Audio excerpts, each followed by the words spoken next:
భావాన్ని చూస్తున్నాం. అవును, మరి రాము గారిని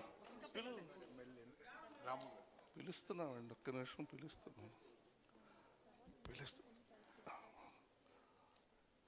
గుడివాడ శాసనసభ్యులు గౌరవనీయులు ఎన్నిగళ్ల రాము గారిని వేదిక మీదకి ఆహ్వానిస్తున్నాను.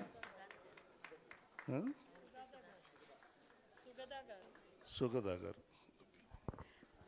గారిని కూడా వేదిక మీదకి రావాలని కోరుకుంటున్నాను. ఒకసారి గట్టిగా చప్పట్లండి. అలాగే చైర్మన్ రమణ గారిని వేదిక మీదకు రావాల్సిందిగా కోరుతున్నాం.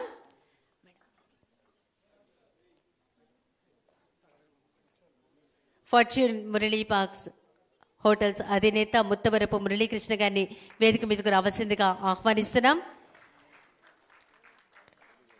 వెనక ఉండి ఆ నాటకాన్ని ప్రశాంతంగా వీక్షించారని మాకు అర్థమవుతోంది. ఒకసారి గట్టిగా కరతాళ ధ్వనులతో ఆహ్వానిస్తున్నాం.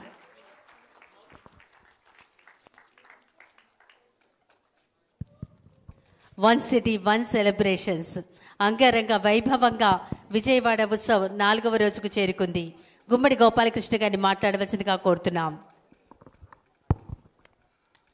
మనం రోజు చెప్పుకుంటున్నాం, ఎవరు ఈ కార్యక్రమాలు, ఈ థియేటర్ కానీ కళలు కానీ ఏది కూడా వైభవంగా ఉండాలి అనేటువంటి హృదయపూర్వకంగా కళామ్మ తల్లికి ఆశీస్సులు కోరినటువంటి మన కేశినేని చిన్ని గారికి అందరూ ఒక్కసారి హృదయపూర్వకమైనటువంటి ఆశీస్సులు ఇవ్వండి. ఆయన ఇంకా ఇంకా ఎదగాలి.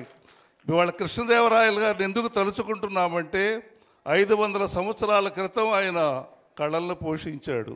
అలాగే మన అభినవ కృష్ణదేవరాయలు సతీ సమేతంగా వచ్చారు.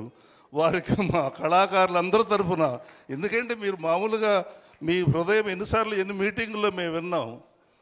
ఎందుకంటే మీరు కళలో అంటే మీకు ఎంత ఇష్టమో నేను గమనించాను. నేను ప్రపంచవ్యాప్తంగా తిరిగిన వాడిని, ఎంతోమందిని నేను స్టడీ చేసిన వాడిని. ఎవళ్ళ కళాహృదయం ఉంది, ఎవళ్ళ కళలను పోషిస్తారు, ఎవరు ఉన్నారో వాళ్ళు చాలా ఆనందమైన జీవితాన్ని గడుపుతారు, ఎప్పుడు విజయాలను సాధిస్తారు. అటువంటి విజయాలు మా చిన్ని గారికి పరంపరగా రావాలని ఆ భగవంతుడిని కోరుకుంటూ మరి వారిని మా తేజస్వి గారు ముందుగా